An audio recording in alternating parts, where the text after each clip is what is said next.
Hi everyone, my name is Maggie Sullivan and I'm going to be talking a little bit in the screencast about traditional and unconventional web standards and how certain sites either keep with them or break them and how that affects, either positively or negatively affects the design of the site. I'm going to try to keep this quick because my first recording was about 10 minutes. Um, so this is the roller coaster database website, which is the first site I'm going to be talking about. And initially, when you first arrive at this site, your eye is kind of drawn to this area with the ad, the banner ad up here, and then the small image.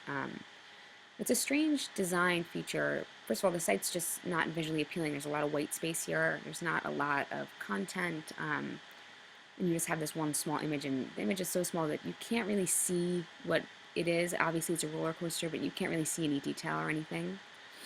I think it is really strange that there's no title tag. There should be some type of title. I know they have their logo, but having a title would be beneficial. You don't really have any information about what the site is really about until you see this welcome down here, and your eye kind of has to do a scan to find it. So I think moving this up or making it a different color, larger, I mean, there should be some distinction between this text and the text up here, and I do think it should be higher as well.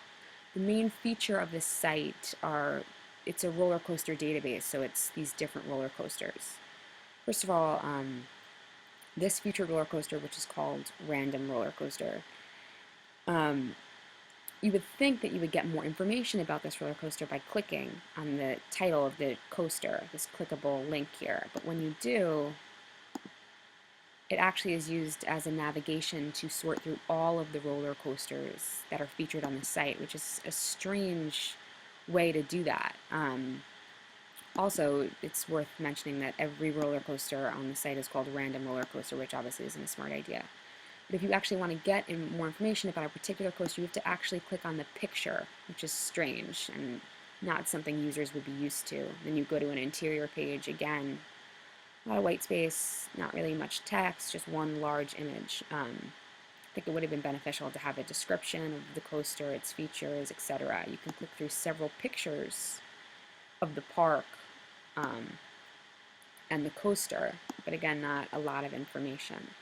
If you want to get back to the home page, you can click on the logo, which I think is a feature that all websites should use because users are very used to doing that.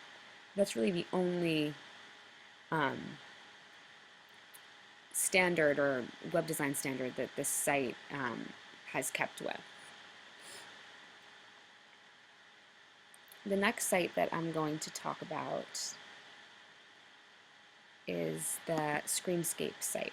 This site, again, when first arriving to the site, your eye is kind of drawn to this general area with this large banner ad here. I don't think that that's a useful place for an ad. I think a navigation bar would have been better here that the user could see and access easily. Again, you're kind of unsure what the site's about. You have this subhead that tells you that it's a guide to theme parks, but I think a welcome is always beneficial. And you do have a welcome, but it's oddly placed, shoved in the upper right-hand corner of the site, where I guess would be normally where you would see an ad, or it would just have nothing, and these two blocks would be the same color. And you would have an ad down here. So it's kind of a really strange place to put a welcome. The user has to look for it, which you shouldn't have to look for a welcome on a website. The site, again, in general, similar to the roller coaster database site, has very little visual appeal. There's no content, no images except for your ads, and you have several ads. And when you scroll down, there's no information. It's just a list of links, which I think in any website, just having a list of endless links is really a bad design, just because I feel like it overwhelms the user and they instantly just want to click away.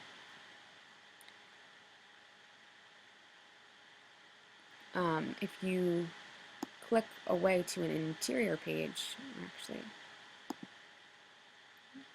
use this side navigation bar here, is how you click through this site. First off, there's not a lot of consistency in the design. The background changes from yellow to white, which I think is a poor design choice. And again, on the interior pages, there's no text, no images, again, just a list of links, and then you have two big ads here. And all of the interior pages are similar in that way. So again, not a lot of visual appeal for the user. And if you want to click back from an interior page to the website, I think the user's initial reaction, as well as my initial reaction, is always to click on the logo here up top. But when you do that, it does nothing. You actually have to scroll down to the home link to get back to the site's landing page. And the last site that I'm going to talk about is the Hershey Park website. In general, this website just has a lot. I feel like this whole design is much more of what the user is expecting to see. It's a lot more professional looking, a lot cleaner. Everything is framed really nicely in this big square module here. When first arriving at the site, your eye is instantly drawn to this large image which sits underneath the navigation bar. I think having the navigation bar here under the logo is always a nice place on any website design. It's easily visible to the user and it's easily accessible to the user. You scroll down, you have these three modules here, again nicely framed inside this big square section in the center of the site. I think it's a good idea also to have tickets and lodging information and tickets and season passes information right here, easily accessible on the home page. I think when users are traveling to a site like this, they're mostly looking either to buy tickets or price tickets. So having that information right up front is good because you don't want to make users go looking for something that they're trying to find on your site. If you click through to a different section of the site, sort of general information, it's nice because there's a lot of consistency in this design. The user's never kind of shocked by a change from the home page to the interior page. Everything is kept the same, again, all framed inside that same box.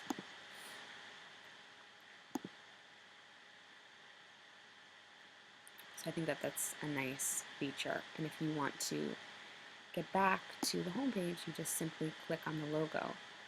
Normally the logo is seen in the upper left-hand corner or this area here, but I think this is a nice place for the logo because it frames the site really well. It's another thing about this site. It has really nice visual symmetry. Everything is kind of balancing each other out here. This little Hershey's logo down here compared to the Hershey's Park logo up top. If you sliced this website right down the middle, everything would just fold nicely into each other. It's a lot more visually appealing and a lot less overwhelming for the user. And that's it. Those are the three websites I talked about. Hope you guys enjoyed it. Thanks.